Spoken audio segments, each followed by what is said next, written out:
le jour de l'an, ceux qui vont fêter le Noël copte le 7 janvier, enfin la veille le 6 janvier au soir. Et donc il y a pas mal de mesures entreprises par le ministère de l'Intérieur. Et pour nous donner plus d'éclaircissements, nous avons le plaisir d'avoir ce matin le général Mohamed Negm, l'ex-adjoint du ministre de l'Intérieur, qui va nous donner plus de détails.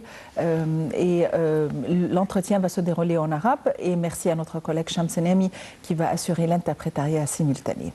سيادة اللواء صباح الخير واهلا وسهلا بحضرتك. سيادة اللواء احنا يعني بنتكلم في احتفالات ابتدت ولسه مستمرة لرأس السنة واحتفال عيد الميلاد الأقباط في copte en Égypte. يعني مش مصر بس. Ce n'est pas l'Égypte seulement, mais le monde en entier. Il y a beaucoup de mesures entreprises pour les craintes de terrorisme. Et le problème le plus grand, c'est qu'on ne sait d'où proviennent ces coups et où ils vont intervenir et qui sont les sujets. Il y avait plusieurs semaines, plusieurs lieux de culte islamiques et coptes ont été objectifs pour ces coups terroristes, pour ce chaos qui a eu lieu.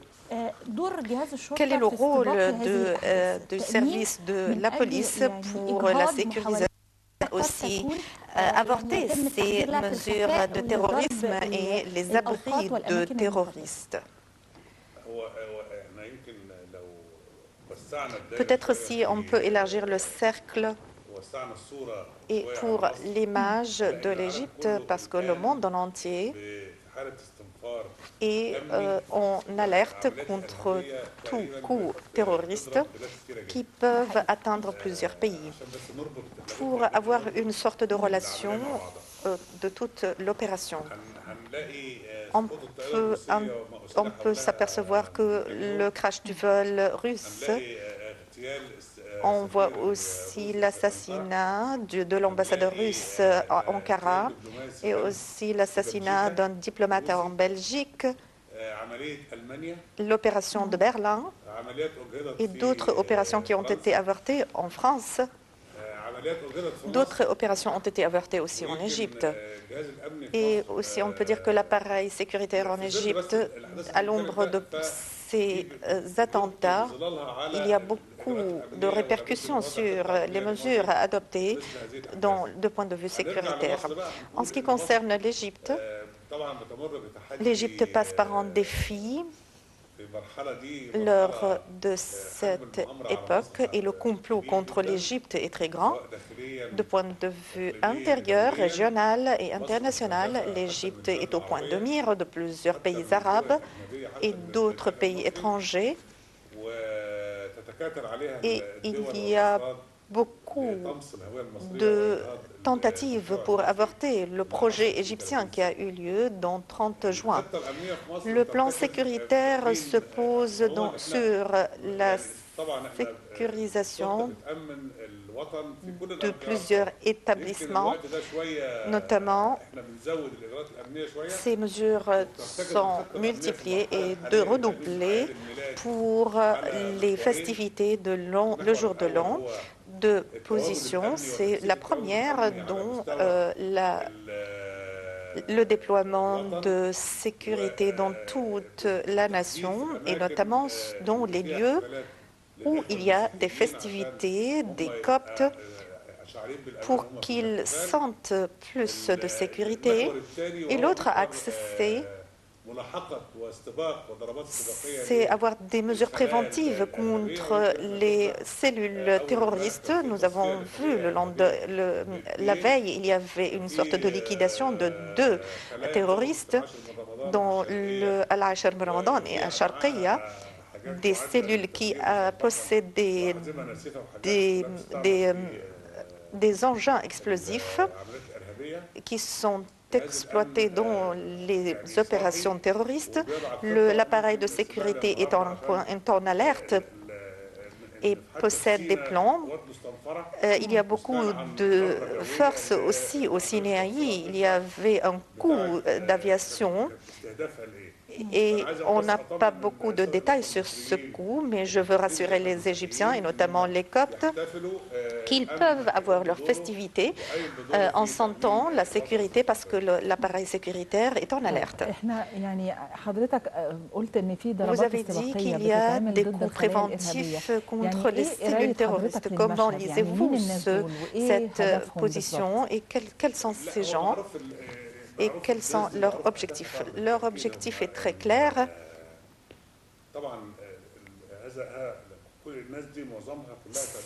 Ces gens qui relèvent bien sûr des frères musulmans.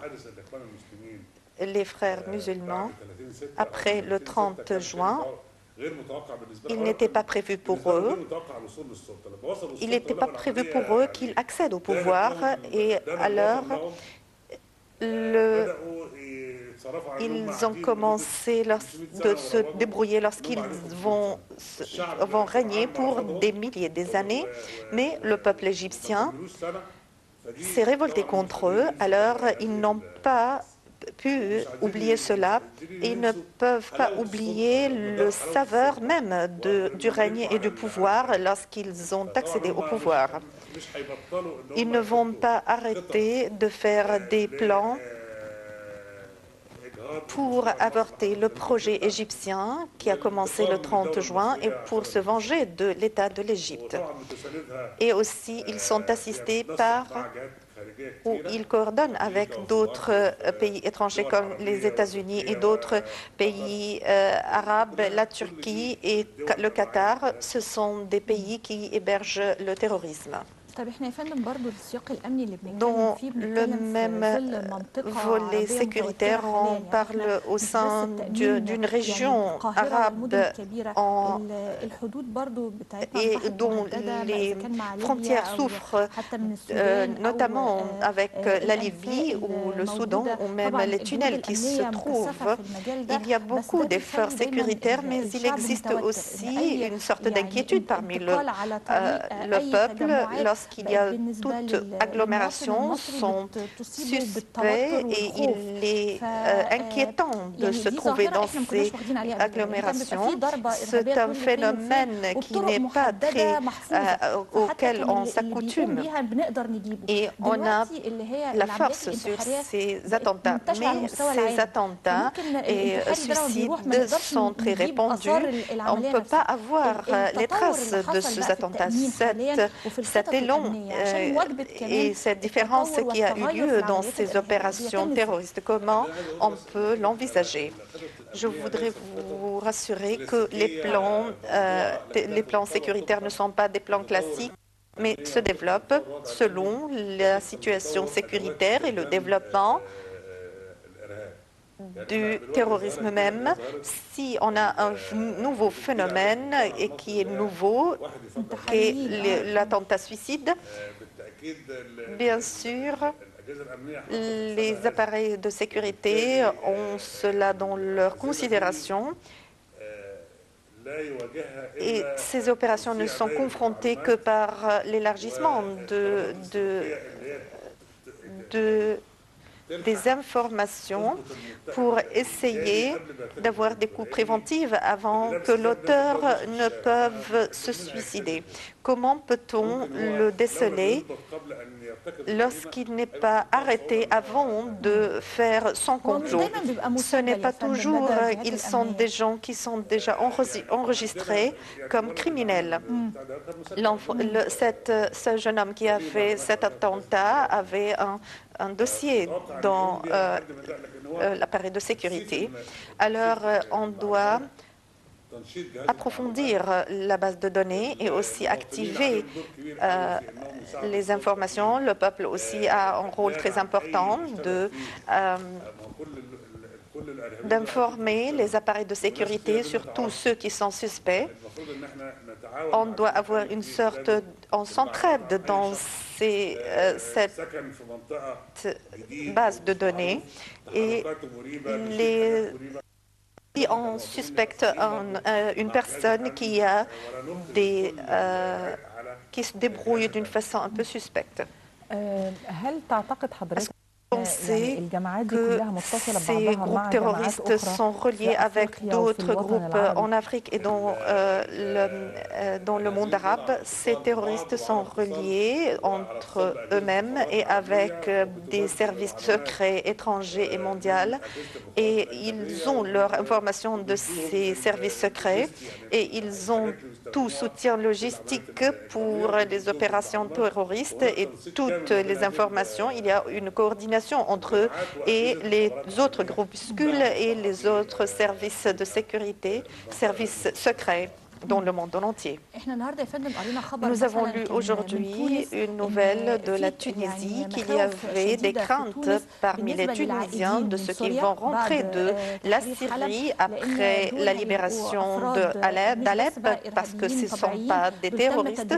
Ils étaient entraînés sur les champs de bataille. Nous avons en Égypte une raison pour s'inquiéter de plusieurs éléments terroristes qui peuvent survenir en Égypte, et notamment après que leurs groupes ont eu un coup à Alep. De votre point de vue, de ces personnes qui vont rentrer, comment ils vont rentrer? Oui, bien sûr, on a pris cela en considération parce qu'il y avait des gens qui étaient là-bas pour d'autres raisons que le terrorisme et nous avons beaucoup de données sur ces gens. Et nos services secrets nous approvisionnent avec ces informations. Et les autres qui vont pour un appel de djihad, celui-ci va être observé par les appareils de sécurité. Mais est-ce que vous pensez qu'il va retourner d'une façon légale? Il va bien sûr s'infiltrer, essayer de s'infiltrer pour ne pas être observé ou bien être appelé par les services de sécurité. Nous avons des craintes pour les traversées, notamment de Rafah et les autres tunnels sous-trains. Je vous ai dit que les appareils de sécurité, j'en suis sûre, probablement, ils possèdent des informations sur toutes les personnes qui sont parties de l'Égypte pour joindre ces groupuscules en Syrie et qui ont été hors de l'Égypte lors de l'époque de Mohamed Morsi. Oui, il y avait un appel pour le djihad. Ils sont tous connus par les appareils de sécurité. Ils sont observés d'Alep et d'autres points parce qu'ils vont essayer de s'infiltrer de la mer, de Al-Arish ou bien du désert occidental, dans d'autres points, dans le désert occidental. Tout cela est observé. Ils sont poursuivis et nous avons beaucoup d'espoir qu'ils vont être arrêtés, bien sûr. Si l'on retourne aux festivités, quel est le plan du ministère de l'Intérieur pour ou bien le nouveau style que l'appareil sécuritaire va adopter pour sauvegarder les festivités? Le plan en Égypte se base sur deux axes. Le premier, d'approfondir et le déploiement sécuritaire, et notamment dans les points de festivité, les églises et les autres lieux de culte, et aussi un appareil sécuritaire très distinct, et aussi les coups préventifs qui sont adressés à ces cellules qui essaient de comploter contre toute festivité des chrétiens. En ce qui concerne les plans de sécurité dont vous avez parlé, cela a beaucoup besoin d'entraînement et d'exercice et de technologie, parce qu'on parle de quatrième génération et cinquième génération de munitions qui sont à la portée de tout le monde. Il y a des petits qui essayent de faire cela sur Internet. Je voudrais savoir l'élan qui a eu lieu dont l'entraînement et le niveau de recourir aux technologies en Égypte pour lutter contre ces attentats. Bien sûr, on ne va pas avoir une sorte de résistance. Celui qui n'a pas beaucoup de... qui ne possède pas beaucoup de biens, mais on a un développement avec la situation et on a évolué selon la technologie qu'on peut acquérir dans le domaine de la lutte contre le terrorisme et les appareils qui sont à un niveau très élevé de compétences et évoluer pour déceler les explosifs et aussi les explosifs. On a beaucoup d'efforts à déployer dans ce domaine. Pour acquérir cette technologie, on doit avoir des spécialistes dans la technologie et je crois dans la télévision, les appareils de sécurité essayent de faire preuve de leur entraînement et leur point d'assistance. Quels sont les défis auxquels sont confrontés les services secrets et les services de sécurité? Ils sont confrontés à des groupes qui sont bien entraînés et parmi eux figurent d'anciens officiers qui ont fait dissidence. Quels sont les défis sécuritaires que relève l'appareil sécuritaire? On a dit que les défis régionaux et les défis internationaux. En ce qui concerne la compétence du ministère de l'Intérieur, est-ce qu'elle peut épauler cela, se munir de plusieurs compétences? Quelles sont les difficultés pour épauler ce financement et cette technologie qui leur dévance? Il y a beaucoup de difficultés que des éléments qu'ils étaient non connus par les appareils sécuritaires. Les appareils de sécurité n'avaient pas d'informations et il y a aussi d'autres agents qui ne sont pas égyptiens, des éléments et des terroristes qui appartiennent à d'autres nationalités pour faire des attentats. Comment les poursuivre? Il y a beaucoup de questions il y a des brèches qui ont été pas tranchées jusqu'à maintenant, et notamment les tunnels qui se trouvent entre nous et Gaza. Il y a un bon nombre de tunnels desquels s'infiltrent quelques éléments et que les agents de sécurité n'ont pas pu faire finir avec. C'est une sorte d'épée dans le dos de l'Égypte. Nous demandons, en ce qui concerne les tunnels, est-ce que les images satellitaires ne peuvent pas définir et déterminer la position de ces tunnels? Les satellites ne peuvent pas, bien sûr, déceler cela parce que ces tunnels se trouvent sous des maisons. Ils le savent très bien. On s'aperçoit que les tunnels qui ont été détruits étaient très grands. Il y a d'autres tunnels qui se trouvent jusqu'à maintenant et qui possèdent des mesures d'atermoiement très élevées. Et donc, on doit avoir des informations très, très déterminées et fixes pour les déceler et qui sont très longues de distance. Et il y a d'autres tunnels qui sont dans une maison et on trouve ce tunnel sous cette maison.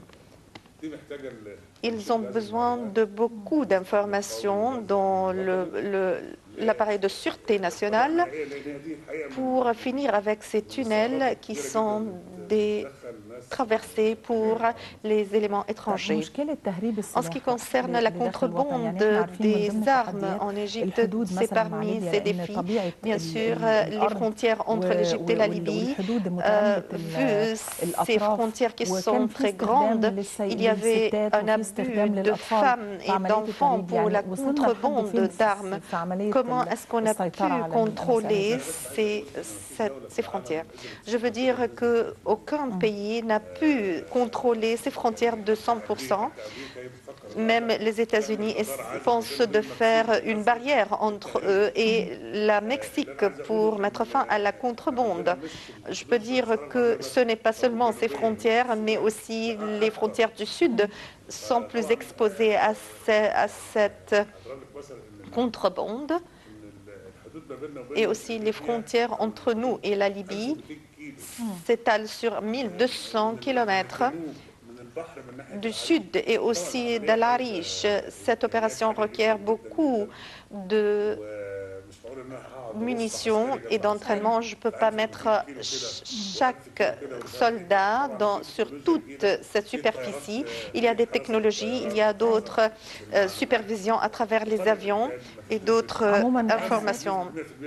On ne peut pas le faire 100%, mais nous voulons savoir quels sont les développements. Je vous remercie, Général Mohamed Nigm, ancien adjoint du ministère de l'Intérieur.